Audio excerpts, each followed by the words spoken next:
దేవుని నామమునకు మహిమ కలుగునుగాక. అనుదిన పరిశుద్ధ గ్రంథ పఠనం. మే 1. ప్రార్థన. దయగల తండ్రి, కృపగల దేవ, పరిశుద్ధుడానికి వందనాలు, స్తోత్రాలు. గడిచిన దినములన్నీ నీ కృపలో జ్ఞాపకం చేసుకుని మరి ఒక నూతన దినం ఆయుష్ను ఆరోగ్యం నుంచి మాకు దయచేశారు. మీకు వందనాలు ప్రభా. ఈ దినం వాక్యం ద్వారా మాతో మాట్లాడి మమ్మల్ని బలపరచండి. వినిన వాక్యం మా హృదయాల్లో ఫలింపచేయమని యేసుక్రీస్తు అతి పరిశుద్ధ నామంలో అడిగి వేడుకొనిచున్నాం మా పరమ తండ్రి. ఆమేన్. 2వ రాజుల గ్రంథము 1 నుండి 3 అధ్యాయములు. 1వ అధ్యాయము. ఆహాబు మరణమైన తరువాత మోయాబీయులు ఇశ్రాయేలు వారి మీద తిరగబడిరి.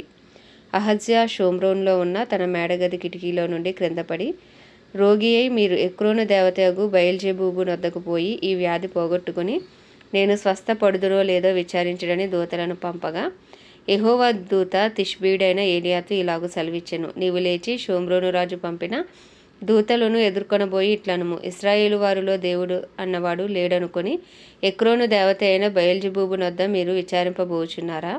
కాగా యెహోవా సెలవిచ్చినదేమనగా, నీవెక్కిన మంచం మీద నుండి దిగి రాకుండా నీవు నిశ్చయముగా మరణమవుదువు అని ఏలియా వారితో చెప్పి వెళ్ళిపోయాను. తర్వాత ఆ దూతలు రాజునొద్దకు వచ్చిరి. మీరెందుకు తిరిగి వచ్చిరని అతడు వారిని అడగగా, వారు, ఒక మనుష్యుడు మాకు ఎదురుపడి మిమ్మల్ని పంపిన రాజునొద్దకు తిరిగిపోయి అతనికి ఈ సంగతి తెలియజేయుడి.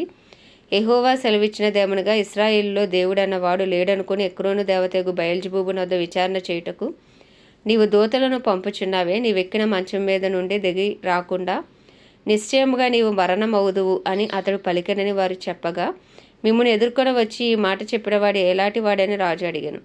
అందుకు వారు, అతడు గొంగలి ధరించుకుని నడుమునకు తోలు దట్టి కట్టుకొనిన వాడని ప్రత్యుత్తరం ఇయ్యగా, ఆ మనుష్యుడు తిష్బీడైన ఏలియా అని అతడు చెప్పాను. వెంటనే రాజు 50 మందికి అధిపతి అయిన ఒకనిని వానికి 50 మందితో కూడా ఏలియా వద్దకు పంపెను. అతడు కొండ మీద కూర్చుని ఉండగా అధిపతి ఎక్కి అతని సమీపమునకు పోయి, దైవజనుడా, నీవు దిగి రావాలని రాజు ఆజ్ఞాపించుచున్నాడనెను. అందుకు ఏలియా, నేను దైవజనుడనైతే అగ్ని ఆకాశం నుండి దిగివచ్చి నిన్ను నీ 50 మందిని దహించునుగా. కానీ 50 మందికి అధిపతి అయిన వానితో చెప్పగా, అగ్ని ఆకాశం నుండి దిగి వాని 50 మందిని దహించెను. మరలా రాజు 50 మంది మీద అధిపతి అయిన మరి ఒకరిని వాని 50 మందితో కూడా పంపగా, వీడు వచ్చి, దైవజనుడా, త్వరగా దిగిరమ్మని రాజు ఆజ్ఞాపించుచున్నాడనెను. అందుకు ఏలియా, నేను దైవజనుడనైతే అగ్ని ఆకాశం నుండి దిగివచ్చి నిన్ను నీ 50 మందిని దహించునుగాక అని చెప్పగా, ఆకాశం నుండి దేవుని అగ్ని దిగి వానిని 50 మందిని దహించెను. ఇంకనూ రాజు 50 మందికి అధిపతి అయిన ఒకనిని వాని 50 మందితో కూడా పంపగా, 50 మంది మీద అధిపతి అయిన 3వ వాడు వచ్చి ఏలియా ఎదుట మోకాళ్ళూని, దైవజనుడా, దయచేసి నా ప్రాణమును నీ దాసులమైన 50 మంది ప్రాణములను నీ దృష్టికి ప్రియమైనవిగా ఉండనిమ్ము, చిత్తగించుము. ఆకాశం నుండి అగ్ని దిగి వెనుకటి పంచదశాధిపతులను ఇద్దరిని వాని 50 మందితో కూడా దహించెను. అయితే నా ప్రాణము నీ దృష్టికి ప్రియమైనదిగా ఉండనిమ్మని మనవి చేయగా, యెహోవా దూత వానికి భయపడక వానితో కూడా దిగిపోమ్మని ఏలియాకు సెలవిచ్చెను గనుక అతడు లేచి వానితో కూడా రాజునొద్దకు వచ్చెను. అతడు వచ్చి రాజును చూచి విచారణ చేయుటకు, ఇశ్రాయేలు వారి మధ్య దేవుడన్నవాడు లేడనుకుని నీవు ఎక్రోను దేవతకు బయల్జెబూబు నొద్ద విచారణ చేయుటకే దూతలను పంపితివే. నీవెక్కిన మంచం మీద నుండి దిగిరాకుండా నిశ్చయంగా నీవు మరణమవుదు అని చెప్పాను. ఏలియా ద్వారా యెహోవా సెలవిచ్చిన మాట ప్రకారం అతడు చనిపోయాను. అతని కుమారుడు లేనందున యూదారాజైన యెహోషాపాతు కుమారుడైన యెహోరాము ఏలుబడిలో 2వ సంవత్సరమందు యెహోరాము అతనికి మారుగా రాజాయను. అహజ్యా చేసిన ఇతర కార్యములను గూర్చి ఇశ్రాయేలు రాజుల వృత్తాంతముల గ్రంథమందు వ్రాయబడి ఉన్నది. 2వ అధ్యాయము.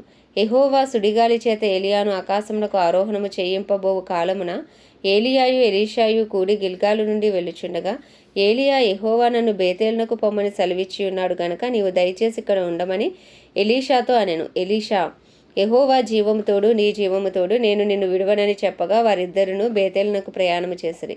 బేతేలులో ఉన్న ప్రవక్తల శిష్యులు ఎలీషా యొద్దకు వచ్చి, నేడు యెహోవా నీ యొద్ద నుండి నీ గురువును పరమునకు తీసుకుని పోవునని నీవెరుగుదువా అని ఎలీషాను అడుగగా, అతడు, నేను ఎరుగుదును, మీరు ఊరకుండుడనెను. పిమ్మట ఏలియా, ఎలీషా, యెహోవా నన్ను ఎరుకోకు పొమ్మని సెలవిచ్చి ఉన్నాడు గనుక నీవు దయచేసి ఇక్కడ ఉండమని ఎలీషాతో అనగా, అతడు, యెహోవా జీవము తోడు, నీ జీవము తోడు, నేను నిన్ను విడువనెను. గనుక వారిద్దరూ ఎరుకోకు ప్రయాణము చేసిరి. ఎరికోలో ఉన్న ప్రవక్తల శిష్యులు ఎలీషా యొద్దకు వచ్చి, నేడు యెహోవా నీ యొద్ద నుండి నీ గురువును పరమునకు తీసుకుని పోవునని నీవు ఎరుగుదువా అని ఎలీషాను అడగగా, అతడు, నేను ఎరుగుదును, మీరు ఊరకుండుడనెను. అంతటి ఏలియా, యెహోవా నన్ను యోర్దానుకు పొమ్మని సెలవిచ్చి ఉన్నాడు గనుక నీవు దయచేసి ఇక్కడ ఉండమని ఎలీషాతో అనగా, అతడు, యెహోవా జీవము తోడు, నీ జీవముతోడు నేను నిన్ను విడువనని చెప్పాను గనుక వారిద్దరూ ప్రయాణమే సాగి వెళ్ళిరి. ప్రవక్తల శిష్యులలో 50 మంది దూరమున నిలిచి చూచుచుండగా వారిద్దరూ యొర్దాను నది దగ్గర నిలిచిరి. అంతటి ఏలియా తన దుప్పటి తీసుకుని మడత పెట్టి నీటి మీద కొట్టగా అది యువతలకును అవతలకును విడిపోయిన గనక వారిద్దరూ పొడి నేల మీద దాటిపోయిరి. వారు దాటిపోయిన తర్వాత ఏలియా ఎలీషాను చూచి, నేను నీ యొద్ద నుండి తీయబడక మునుపు నీ కొరకు నేనేమి చేయకూడదువో దాన్ని అడుగుమని చెప్పగా, ఎలీషా, నీకు కలిగిన ఆత్మలో 2 పాలు నా మీదకు వచ్చినట్లు దయచేయమనెను. అందుకతడు, నీవు అడిగినది కష్టతరముగా ఉన్నది. అయితే నీ యొద్ద నుండి తీయబడినప్పుడు నేను నీకు కనబడిన ఎడల ఆ ప్రకారము నీకు లభించును, కనబడని ఎడల అది కాకపోవునని చెప్పాను. వారు ఇంకా వెలుచు మాట్లాడుచుండగా ఇదిగో అగ్ని గుర్రములను కనబడి వీరిద్దరిని వేరు చేశాను. అప్పుడు ఏలియా సుడిగాలి చేత ఆకాశమునకు ఆరోహణమాయను. ఎలీషా అది చూచి, నా తండ్రి, ఇశ్రాయేలు వారికి రథమును రౌతులను నీవే అని కేకలు వేసెను. అంతలో ఏలియా అతనికి మరలా కనపడకపోయాను. అప్పుడు ఎలీషా తన వస్త్రమును పట్టుకుని 2 తునకలుగా చేశాను. మరియు ఏలియా దుప్పటి క్రింద పడగా అతడు దాన్ని తీసుకుని యొర్దాను ఒడ్డునకు వచ్చి నిలిచి ఒంటి మీద నుండి క్రింద పడిన ఆ దుప్పటిని పట్టుకుని నీటి మీద కొట్టి, ఏలియా యొక్క దేవుడైన యెహోవా ఎక్కడ ఉన్నాడనెను. అతడు ఆ దుప్పటితో నీటిని కొట్టగా అది ఇటు అటు విడిపోయినందున ఎలీషా అవతలి ఒడ్డునకు నడిచిపోయాను. ఎరికో దగ్గర నుండి కనిపెట్టుచుండిన ప్రవక్తల శిష్యులు అతని చూచి, ఏలియా ఆత్మ ఎలీషా మీద నిలిచి ఉన్నదని చెప్పుకొని అతనిని ఎదుర్కొనబోయి అతనికి సాష్టాంగ నమస్కారం చేసి అతనితో ఇట్లనిరి, ఇదిగో నీ దాసులమైన మా యొద్ద 50 మంది బలగము గలవారు ఉన్నారు. మా మీద దయ ఉంచి నీ గురువును వెతుకుటకు వారిని పోనిము. యెహోవా ఆత్మ అతనిని ఎత్తి ఒక పర్వతం మీదనైనను లోయ అందైనను వేసి ఉండినేమో అని మనవి చేయగా అతడు ఎవరిని పంపవద్దనెను.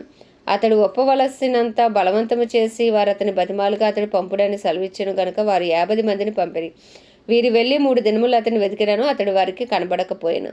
వారు ఎరుకో పట్టణమందు ఆగి ఉన్న ఎలీషా యొద్దకు తిరిగి రాగా, అతడు వెళ్ళవద్దని నేను మీతో చెప్పలేదా అని వారితో అనెను.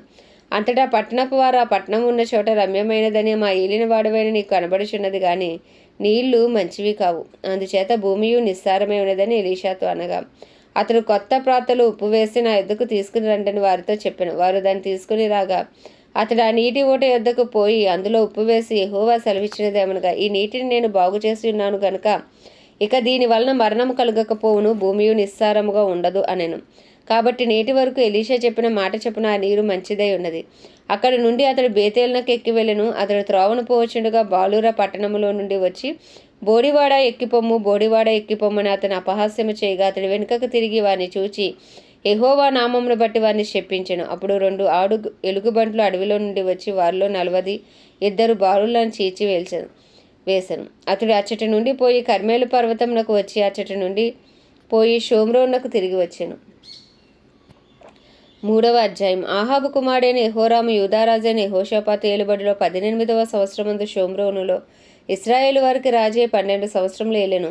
ఇతడు తన తల్లిదండ్రులు చేసిన ప్రకారము చేయక తన తండ్రి నిలిపిన బయలుదేవతా స్తంభమును తీసివేసెను గాని యెహోవా దృష్టికి చెడుతనము చేయటం మానకుండెను. ఇశ్రాయేలు వారు పాపం చేయుటకు కారకుడగు నెబాతు కుమారుడైన యెరోబాము చేసిన పాపములను విడువక చేయుచూనే వచ్చెను. మోయాబు రాజైన మేష అనేకమైన మందలు గలవాడే 1,00,000 గొర్రెపిల్లలను బొచ్చుగల 1,00,000 గొర్రె పొట్టేలను ఇశ్రాయేలు రాజులకు పన్నుగా ఇచ్చుచుండేవాడు. అయితే ఆహాబు మరణమైన తర్వాత మోయాబు రాజు ఇశ్రాయేలు రాజు మీద తిరుగుబాటు చేయగా యెహోరాము షోమ్రోన్లో నుండి బయలుదేరి ఇశ్రాయేలు వారిని అందరినీ సమకూర్చాను. యూదారాజైన యెహోషాపాతునకు వర్తమానం పంపి, మోయాబు రాజు నా మీద తిరుగుబాటు చేస్తున్నాడు, నీవు వచ్చి నాతో కూడా మోయాబీలతో యుద్ధము చేసేదవా అని అడుగగా అతడు, నేను నీ వాడనై ఉన్నాను, నా జనులు నీ జనులే, నా గుర్రములు నీ గుర్రములే, నేను బయలుదేరి వచ్చేదనని ప్రత్యుత్తరం ఇచ్చెను. మనం ఏ మార్గమున పోవుదమని యెహోషాపాతు అడగగా అతడు ఏదోము అరణ్య మార్గమున పోవుదమని చెప్పాను. ఇశ్రాయేలు రాజును యూదారాజును ఏదోము రాజును బయలుదేరి 7 దినములు చుట్టూ తిరిగిన తర్వాత వారితో కూడా ఉన్న దండు వారికి నీ పశువులకును నీళ్లు లేకపోయాను. ఇశ్రాయేలు రాజు కటకట 3 రాజులమైన మనలను మోయాబీల చేతికి అప్పగింపవలనని యెహోవా మనలను పిలిచిననగా యెహోషాపాతు అతని ద్వారా మనం యెహోవా యొద్ద విచారణ చెట్టుకు యెహోవా ప్రవక్తల్లో ఒకడైనను ఇచ్చట లేడా అని అడిగాను. అతడు ఇశ్రాయేలు రాజు సేవకులు ఒకడు ఏలియా చేతుల మీద నీళ్లు పోయిచూ వచ్చిన షాపాతు కుమారుడైన ఎలీషా ఇక్కడ ఉన్నాడని చెప్పగా యెహోషాపాతు, యెహోవా ఆజ్ఞ ఇతని ద్వారా మనకు దొరుకుననెను. ఇశ్రాయేలు రాజును యెహోషాపాతును ఏదోము రాజును అతని వద్దకు పోగా ఎలీషా ఇశ్రాయేలు రాజును చూచి, నాతో నీకు నిమిత్తమేమి, నీ తల్లిదండ్రులు ఉంచుకున్న ప్రవక్తల యొద్దకు పొమ్మని చెప్పాను. అలాగనవద్దు, మోయాబీల చేతికి అప్పగింపవలని యెహోవా రాజులమైన మా 3 పిలిచినని ఇశ్రాయేలు రాజు అతనితో అనినప్పుడు ఎలీషా ఇట్లనెను, ఎవని సన్నిధిని నేను నిలవబడి ఉన్నాను, ఇశ్రాయేలు దేవుడైన యెహోవా జీవముతోడు యూదారాజైన యెహోషాపాతును నేను గౌరవము చెయ్యని ఎడల నిన్ను చూచుటకైనను లక్ష్య పెట్టుటకైనను ఒప్పకపోదును. నా యొద్దకు వీణ వాయించగల ఒకరిని తీసుకొని రమ్ము. వాద్యకుడు ఒకడు వచ్చి వాయించుచుండగా యెహోవా హస్తం అతని మీదకు వచ్చెను గనక అతడు ఈ మాట ప్రకటన చేశాను. యెహోవా సెలవిచ్చినదేమనగా, ఈ లోయలో చాలా గోతులను త్రవ్వించిడి. యెహోవా సెలవిచ్చినదేమనగా, గాలియే గాని వర్షమే గాని రాకపోయినను మీరును మీ మందలను మీ పశువులను త్రాగుటకి ఈ లోయ నీళ్లతో నిండును. ఇది యెహోవా దృష్టికి అల్పమే. ఆయన మోయాబీయులను మీ చేతికి అప్పగించును. మీరు ప్రాకారములు గల ప్రతి పట్టణమును రమ్యమైన ప్రతి పట్టణమును కొల్లబెట్టి మంచి చెట్ల నరికి నీళ్ల బావులన్నిటినీ పూడ్చి సమస్తమైన మంచి భూములను రాళ్లతో నెరిపివేయుదురు అనెను. ఉదయ నైవేద్యం అర్పించు సమయమందు నీళ్లు ఏదో మార్గమున రాగా దేశము నీళ్లతో నిండెను. తమతో యుద్ధము చేటుకు రాజులు వచ్చి ఉన్నారని మోయాబీలు విని అల్పులనేమి గనులనేమి ఆయుధములు ధరించుకొనగల వారిని అందరినీ సమకూర్చుకొని దేశపు సరిహద్దులందు నిలిచిరి. ఉదయమందు వీరు లేచినప్పుడు సూర్యుడు నేల మీద ప్రకాశింపగా అవతలి నీళ్లు మోయాబీలకు రక్తము వలె కనబడెను. గనుక వారు, అది రక్తము సుమ, రాజులు ఒకరినొకరు హతము చేసుకుని నిజంగా హతులేరి. మోయాబీయులారా, దోపుడు సొమ్ము పట్టుకుందుము రండి అని చెప్పుకొనిరి. వారు ఇశ్రాయేలు వారు దండు దగ్గరకు రాగా ఇశ్రాయేలీ లేచి వారిని హతము చేయుచుండిరి గనుక మోయాబీలు వారి ఎదుట నిలవలేక పారిపోయిరి. ఇశ్రాయేలీలు వారి దేశంలో చొరబడి మోయాబీలను హతము చేసిరి. మరియు వారు పట్టణములను పడగొట్టి సమస్తమైన మంచి భూభాగముల మీదను తలా యొక్క రాయి వేసి నింపి నీలబావులన్నింటినీ పూడ్చి మంచి చెట్లన్నింటినీ నరికివేసిరి. కిర్హరేసేతు పట్టణమును మాత్రము వారు విడిచిపెట్టిరి. గనుక దాని ప్రాకారం నిలిచి ఉండెను గాని వడిసెలలు విసురువారు దాన్ని చుట్టుకుని రాళ్ళు విసురుచూ వచ్చిరి. మోయాబురాజు యుద్ధము బహు కఠినముగా జరుగుట చూచి కత్తిదు 700 మందిని ఏర్పరచుకుని ఏదోము రాజునొద్దకు తీసుకుని పోవుటకు యత్నించను గాని అది వారి వలన కాకపోయాను. అప్పుడు అతడు తనకు మారుగా ఏలవలసిన తన జ్యేష్ఠ కుమారుని తీసుకుని పట్టణపు ప్రాకారం మీద దహనబలిగా అర్పింపగా ఇశ్రాయేలు వారి మీదకి కోపం బహుగా వచ్చెను గనుక వారు అతనిని విడిచి తమ దేశమునకు మరలిపోయిరి. ఆమె దేవుడి పరిశుద్ధ వాక్యం మన వినికిడులు దీవించును గాక. ప్రార్థన. దయగల తండ్రి, కృపగల దేవ, పరిశుద్ధుడానికి వందనాలు స్తోత్రాలు. సైన్యములకు అధిపతి మహోన్నతుడానికి వందనాలు స్తోత్రాలు. రోషము గల దేవ నీకే స్తోత్రాలు. స్వస్థపరిచి యెహోవా నీకే స్తోత్రాలు. సమాధానము దయచేవాడా యెహోవా షమ్మ, యెహోవా రోహి నీకు వందనాలు స్తోత్రాలు. గొప్ప దేవుడా, సర్వశక్తిమంతుడా, సర్వోన్నతుడా నాయన, సృష్టికర్త నీకు వందనాలు స్తోత్రాలు. మా కొరకునైనా అయా భూమి మీదకు వచ్చి ప్రభా రిక్తునిగా ప్రభా అయా తండ్రి మా పాప పరిహారార్థ బలిగా, ప్రాయశ్చిత్తార్థ బలిగా ప్రభా మా సమాధానార్థ బలిగా తండ్రి నాయన సిలువపై నాయన నీ ప్రాణాన్ని అర్పించావు. నీకు వందనాలు స్తోత్రాలు ప్రభా. నువ్వు చిందించిన రక్తాన్ని బట్టి నీకు స్తుతులు చెల్లించుకుంటున్నావు. నీ అమూల్యమైన రక్తాన్ని అయ్యా ఈ ఉదయకాలంలో ఆశ్రయిస్తున్నావు. మా అపరాధములు, మా పాపములు, మా దోషములు, అయ్యా మా అతిక్రమములు ప్రభా గడిచిన 4 నెలలుగా ప్రభా అయ్యా నీకు వ్యతిరేకంగా చేసిన ప్రతి పాపమును నాయన అపరాధములు దయతో క్షమించు నాయన. 5వ నెలలో ఆయుష్ను ఆరోగ్యం నుంచి మమ్మల్ని అయ్యా తండ్రి నాయన నిలవబెట్టుకున్నావు ప్రభు. ఈ నెల అంతా నీకు నమ్మకస్తులుగా ఉండుటకు, అయ్యా నీకు ఇష్టలుగా ఉండుటకు ప్రభా అయ్యా నీ చిత్తానుసారులుగా, నీ హృదయానుసారులుగా ఉండుటట్లు అయ్యా ఈ ఉదయకాలం నీ రక్తాన్ని ఆశ్రయిస్తున్నావు. మమ్మల్ని పరిశుద్ధపరచండి, పవిత్రపరచండి. అయ్యా నీ సన్నిధి కాంతి మా మీద ప్రకాశింపచేయమని వేడుకొనిచున్నాం. పరిశుద్ధాత్ముడా, ఈ నెలంతా మమ్మల్ని బలపరిచి నాయన మాలో మీరుండి మమ్మల్ని నడిపించండి నాయన. ఆత్మానుసారులుగా జీవించే కృపను దయచేయండి. బలము చేత కాదు, శక్తి చేత కాదు కానీ నా ఆత్మచేత సమస్తం జరిగిస్తానన్న దేవా అయా నీకు వందనాలు స్తోత్రాలు స్తుతులు నాయన. నీ ఆత్మతో మమ్మల్ని బలపరిచి నడిపించండి. ప్రార్థనాత్మ, విజ్ఞాపనాత్మ, పరిశుద్ధాత్మ శక్తి అయా బలముగా మా పైన కుమ్మరించబడునుగాక.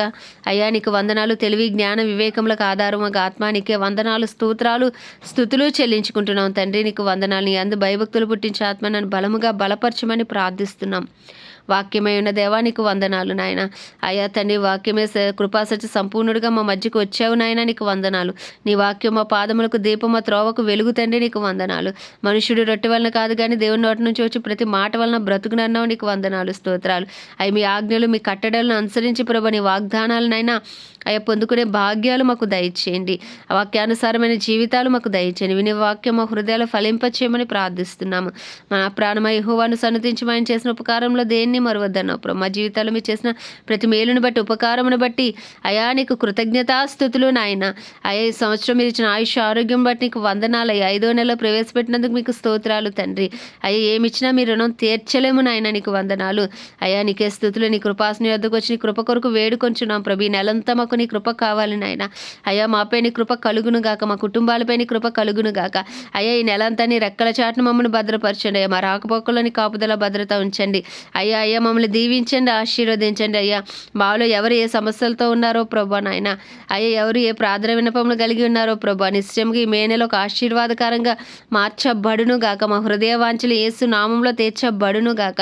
అయ్యా శారీరకంగా, మానసికంగా, ఆధ్యాత్మికంగా, ఆర్థికంగా అయ్యా తండ్రి నాయన ఎవరు ఏ బలహీన స్థితిలో ఉన్నప్పటికీ బలపరచు దేవుని బట్టి అయ్యా మిమ్మల్ని స్తుతిస్తున్నాము నాయన. మా బలహీనతల నుంచి విడిపించి మమ్మల్ని బలపరచమని వేడుకొంచున్నాం అయ్యా. నీకే వందనాలు, స్తోత్రాలు. మా బంధువులు, మా స్నేహితులు, మా ఇరుగు పొరుగు అందరికీ గొప్ప రక్షణ కలుగును గాక. అయ్యా నాయన సేవకులు, సేవకురాలు, దైవజనులు అందరి కొరకు ప్రార్థిస్తున్నాను. నీ చిత్తానుసారంగా అయ్యా నీ పరిచయం చేసే ప్రతి బిడ్డని నువ్వు బలపరచు, అభిషేకించి వాడుకొని ఆయన వారి అవసరతలన్నీ మహిమశ్రను తీర్చండి ప్రభా. నీ చిత్తములో వారిని నడిపించండి నాయన. నీకు వందనాలు అయ్యా తండ్రి. క్రైస్తవులందరినీ నీ హస్తాలకు అప్పచెప్పుకుంటున్నాం ప్రభా. అయ్యా పరిశుద్ధాత్మను వరము అయ్యా నాయన వరములు బలముగా నాయన క్రైస్తవ్యం మీద కుమ్మరించండి ప్రభా. ఆత్మానుసారులుగా జీవించి ఆత్మ ఫలము కలిగి ఉండే కృపను ప్రతి క్రైస్తవునికి మీరు దయచేయండి నాయన. పత్రికలుగా మీరు మార్చండి, మీరు వాడుకోండి నాయన, మీరు రూపాంతరపరచండి తండ్రి. అయ్యా నీకు వందనాలు. ప్రపంచ దేశంలో అన్నిటి కొరకు వాటిని పరిపాలిస్తున్న రాజులు, నాయకులు, వారి కింద పనిచేస్తున్న అధికారులు అందరినీ మీ హస్తాలకు అప్పచెప్పుకుంటున్నాం ప్రభు. నీ చిత్తానుసారమైన పరిపాలన వారి ద్వారా మీరు జరిగించండి అయ్యా. ఇంకా సువార్త గ్రామాలు, ప్రాంతాలు, పట్టణాలు మీరు పట్టుకోండి. సువార్తలు లేపండి, అపోస్తులు, ప్రవక్తలు లేపండి ప్రభు. అయ్యా నీకే స్తుతి స్తోత్రం చెల్లించుకుంటున్నాం అయ్యా నాయన. ఇజ్రాయెల్ దేశాన్ని జ్ఞాపకం చేసుకుని ఇజ్రాయెల్ సరిహద్దుల సమాధానం నుంచి ఇజ్రాయెల్ ప్రజలకు క్షేమము దయచేయమని వేడుకుంటున్నాం అయ్యా. ప్రత్యేకించి మా భారతదేశంపై నీ కృప కలుగును గాక. మా భారతదేశ ప్రజలపై నీ కనికరం దిగి వచ్చును గాక. అయ్యా మా భారతదేశాన్ని ఏలుబడి చేస్తున్న వ్యతిరేక శక్తులు, అంధకార శక్తులు, చీకటి శక్తులు యేసు నామంలో బంధించబడును గాక. నీ పేరు పెట్టబడి నీ జనులు తమను తాము తగ్గించుకుని నాయన పాపం విడిచి చేసిన ప్రార్థనకు నిశ్చయంగా యేసు నామంలో జవాబు వచ్చును గాక. మా దేశం శారీరకంగా, మానసికంగా, ఆధ్యాత్మికంగా, ఆర్థికంగా, రాజకీయ పరంగా అన్ని రంగాల్లో స్వస్థత కొందును గాక. అయ్యా మా దేశ ప్రజల మనోనేత్రాలు తెరవబడి హృదయాలు తెరవబడును గాక. రాతి గుండెలు మాంసపు గుండెలుగా మార్చబడును గాక. అయ్యా మా దేశ ప్రెసిడెంట్ గారు, ప్రైమ్ మినిస్టరు, అయ్యా చీఫ్ మినిస్టర్స్, గవర్నర్లు, ఎమ్మెల్యేలు, ఎంపీలు, ఎమ్మెల్సీలు, వారి కింద పనిచేస్తున్న అధికారులు అయ్యా తండ్రి వారి కింద పనిచేస్తున్న డిపార్ట్మెంట్స్ అన్నింటినీ మీ హస్తాలకు అప్పచెప్పుకుని చిత్తానుసారమైన పరిపాలన అయ్యా మా దేశంలో నాయన అయ్యా ఉండును గాక. నీ రాజ్యము వచ్చును గాక, నీ చిత్తము నెరవేర్చబడును గాక. అయ్యా మా దేశాన్ని ఉదయకాలం నీ హస్తాలకు అప్పచెప్పుకుంటూ 150 కోట్ల ప్రజలకు గొప్ప రక్షణ, మహారక్షణ దయచేయమని, కడవరి వర్షమే మీరు దిగిరమని, కడవరి ఉజ్జీవాన్ని రగిలించమని ప్రార్థిస్తూ ఉదయకాలం నీ చిన్ని ప్రార్థన మనవి నీ పాద సన్నిధికి చేర్చుకోమని యేసుక్రీస్తు అతి పరిశుద్ధ నామములు అడిగి వేడుకొనిచున్నాం మా పరమ తండ్రి. ఆమెన్. పరలోకమందున్న మా తండ్రి, నీ నామం పరిశుద్ధపరచబడును గాక. నీ రాజ్యము వచ్చును గాక. నీ చిత్తం పరలోకమునందు నెరవేర్చబడుచున్నట్లు భూమి యందు నెరవేర్చబడును గాక. మనుదిన ఆహారం నేడు మాకు దయచేయమా. ఇలా అపరాధం చేసినవని మేము క్షమించిన ప్రకారం అపరాధం క్షమించు. మమ్మల్ని శోధనలోకి తేక దుష్టుని బారి నుండి తప్పించము. ఎందుకంటే రాజ్యము, బలము, శక్తి, మహిమయు నీవై ఉన్నది. ఆమెన్. ప్రభేసు రక్తమే జయం, ప్రభేసు వాక్యమే విజయం, ప్రభేసు నామంలో సంపూర్ణ విజయము కలుగును గాక. Amen, amen, amen.